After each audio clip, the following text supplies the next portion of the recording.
Well, we're coming up on Halloween, and I want to talk with you about the experience that I had with a Ouija board. I received a Ouija board as a gift when I was in middle school, and my friends and I would put our knees together, we would put our hands on the planchette, and we would start asking this thing random questions. And the planchette would move by itself on the board when we removed our hands. That should have been clue number one, that I should have had nothing to do with this so-called game. One day I asked it, "Who am I going to marry?"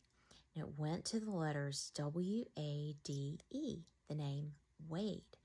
Well, at the time, I had a really good guy friend named Wade, and we were platonic friends. I thought there is no way that I would end up marrying him. Well, fast forward several years later, and I'm in college, and I end up meeting a completely different guy named Wade. Well, I did end up marrying this different Wade, and we've now been married 31 years.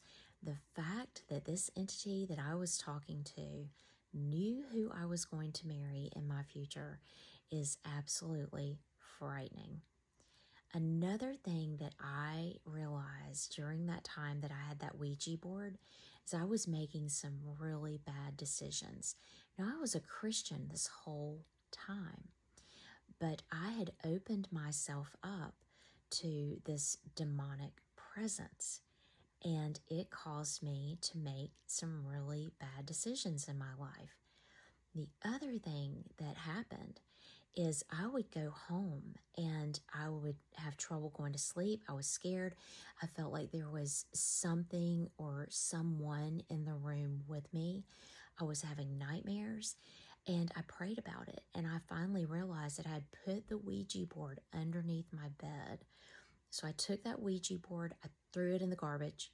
I repented to God of ever having anything to do with these dark entities, with the occult.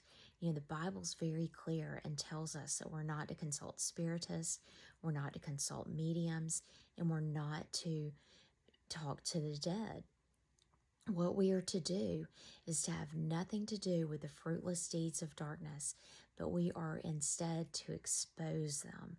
So if you have one of these in your possession, get rid of it right now and have nothing to do with a Ouija board.